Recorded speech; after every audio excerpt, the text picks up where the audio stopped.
Let's talk to Deputy Head Teacher Gemma Willdigg, who's been preparing for children to return to her school. Good morning to you, Gemma. You're a Deputy Head Teacher. What do you think? I mean, you must have weighed up, I guess, all the risk, everything you've read and gleaned. Do you believe it is safe for parents to send their kids back to school?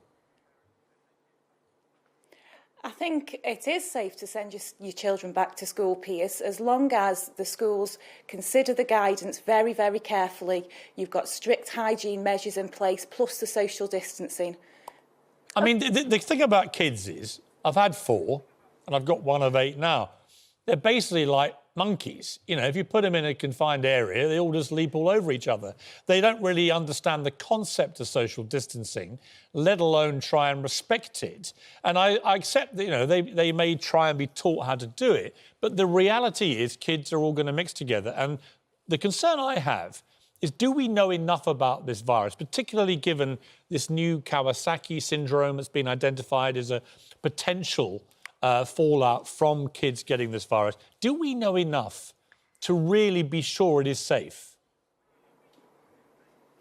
Firstly, Piers, I think that you do kids a bit of a disservice there. Actually, you know, with the right guidance and education, we can support children in learning how to socially distance, what the value of that good hygiene measures are. And, you know, I've got children myself, and they know that they need to be washing their hands and keeping away from people as much as they can. So, you know, I do think that we can support children in trying to make sure that they're as safe as possible. Gemma Willdigg, I mean, I think a lot of parents who've been trying to homeschool now appreciate the value of teachers and also the authority of teachers, because teachers can get children to do things that a lot of parents have been tearing their hair out trying to get them to do at home.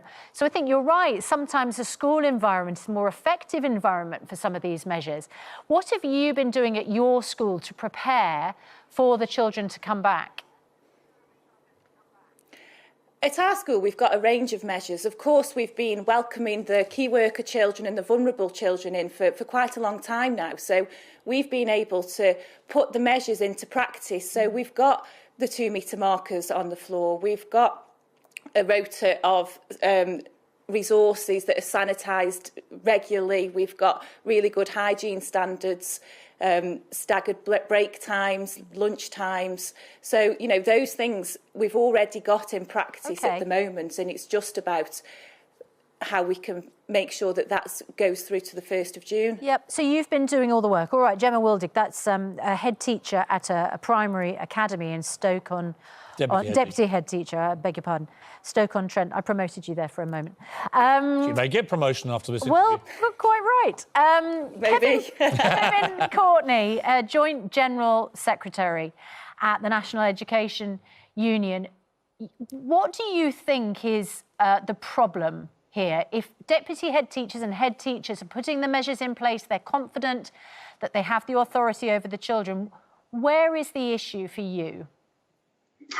I don't think we should be obsessing about an arbitrarily chosen date of the 1st of June. We should be thinking about what we require for a safe return, and that's safe for pupils and their families, for staff and their families, and for the wider community. We need to plan it with teachers and with doctors in mind.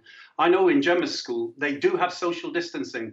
They've got a maximum class size of 6. That's not the government's advice to schools. The government's advice is 15. Social distancing is absolutely impossible in 15. It's not what Denmark's done, so our government is getting it wrong. We want to see the science in public so that other scientists can comment on it. That would both give confidence if the science is supported, but also I think that some of British science has gone wrong that the government advice has been based on. So our government abandoned community testing when they shouldn't have done. We went into lockdown too late. We had the Cheltenham Festival when we really shouldn't have done. And there have been mistakes which have cost lives. So we want the science in public so it can be looked at. And we really need to think that contact tracing has to be up and running, we think, before we go to this next stage. OK, well, let's bring in Professor... Yeah, I think that's absolutely crucial. Let's bring in Professor Devi Sridhar. Professor Sridhar, I've been following your stuff on this, and you've been excellent, I have to say, throughout this crisis.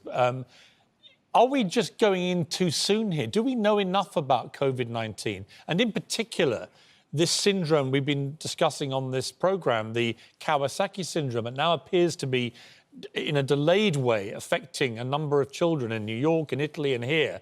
Are we opening schools too soon? Yeah, there's still enormous scientific uncertainty about the role of children in transmission. And so I think any decisions to be opening schools need to be seen as political decisions rather than scientific ones. In terms of this disorder in kids, it is extremely worrying because the numbers are increasing. There are over 200 now across the UK and Europe, kids who have experienced this, as well as in the States. And this is a very severe disorder that seems to be presenting after having a delayed immune reaction to the virus.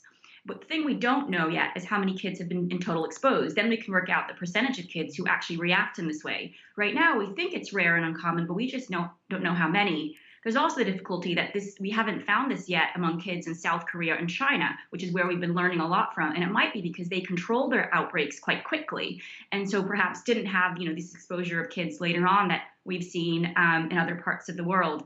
But on schools reopening, I think the real question is, do we have the testing, the tracing, the isolation strategies in place to actually open schools? Because if you look at Denmark, Norway, Iceland, Germany, the countries that are opening schools, they're doing it because they moved early, they have a small number of cases, they have very low levels of community transmission, and they have monitoring in place, often testing in schools to make sure they catch cases as soon as they emerge. It also comes down, doesn't it, as I think Kevin Courtney, a point you made very well, we can bash the unions all we want, but when you've got nearly 300 health and care workers who've died through lack of personal protection equipment or enough of it or adequate quality of it, when you've got 28 bus drivers and I think it's nearly 60 now workers on buses, trains and so on also dying, teachers and their union representatives, I think, are perfectly entitled to at least ask questions of a government which on almost every metric of any decision they've made have, many people argue, made big mistakes, whether it's testing, whether it's preparation for PPE, whether it's sending people into care homes when they hadn't tested negative and so on. So, Professor Sridhar, I mean, if you can't trust the government because they've made a number of missteps, that makes it very hard, doesn't it, when you argue with teachers, for example, well, it's all safe, go back. Yeah, I mean, I think one of the saddest things to see as well is actually the blame being put on key workers, on, for example, health workers at the start saying, oh, they're not using PPE appropriately, or now on teachers saying, oh, teachers, don't care about children. That's not the case. We all want to get, back to normal society, but we can't fool ourselves into thinking things are safe when we don't actually have the data to say that. We need to be working towards local level responses. If teachers and parents and council officials know in their area and their neighborhood, what is the number of cases, what are the monitoring systems in place, actually what's the level of transmission, then they'll know if it's safe to go back. It needs to be a discussion. Dr. Mike Tildesley, you are father to 2 children in year 1, which is one of the years which would be sent back at the beginning of June. But you are also an expert in disease modelling at the University of Warwick, so you're pretty across the science as well. Does the science indicate to you that it's safe to send your children back? So when we're thinking about safe, there's a couple of things that we need to consider here. So firstly, the safety to the children. And from the science, the evidence really, really strongly suggests that the children tend to be mildly infected with the disease. So children tend to get infected, but only have relatively mild conditions. Now, out of all of the cases we've seen so far in the UK, there's only been 2 children who tragically have died from being infected with COVID-19. And that, of course, is tragic. And we shouldn't forget, of course, that these are children's lives. But the vast majority of children only have mild symptoms. That said, what we know less about is the children's role. Oh, what a shame. What a shame. Oh, we've actually lost everybody. That's been the biggest guest vaporising. Have we got Alan Johnson? Oh, we've got Alan Johnson. You know what? Alan Johnson, he's always been a great survivor, and he's the only survivor of our panel right now. Former Education Secretary. So let's seamlessly move to the one surviving guest. Alan Johnson, you've been in government. This is clearly not an easy situation. No. We have to all accept this is unprecedented, as people keep saying. However, public trust in a government in a health crisis like this is absolutely paramount. And the government, in my opinion, has whittled away at that trust. with their actions and their refusal to admit that any of those actions have been wrong. Whether it's delayed lockdown, whether it's saying there was no need for quarantining people when they flew in, and now we're saying they are, whether they were saying no need for masks, now they say they are, saying that we had enough PPE when we clearly didn't, saying that we should stop community testing in the middle of March, and then now saying it's hugely important. You know, you could look at it in totality and say it's very hard to see what the government's actually got right here. And they're basing this on the scientific advice that they're getting, which Jeremy Hunt, the former Health Secretary, said a few days ago may go down as the worst scientific advice ever given to a government. So I think it's perfectly understandable, frankly, and we can demonise the union as much as we like, but it's understandable that on behalf of their teachers, they should be asking tough questions, isn't it? Yes, I'm not demonising the unions, by the way. I don't know where you got that quote that I said they were being unhelpful. What I said is unions were absolutely right to seek assurances. I think Kevin Courtney, who's a good guy, I know him very well, put the case very eloquently on behalf of his members. My main point is they shouldn't be ruling out. I think the government had a whole catalogue of errors here. Looking at education specifically, I'm also a former health secretary, incidentally, and was the health secretary the last time we had a pandemic in 2009.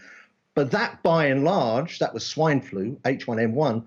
The younger you were, the more likely you were to get it. I mean, it was the horrendous reemergence of Asian flu Spanish flu from 1918. So we closed the schools earlier. We started the summer holidays earlier.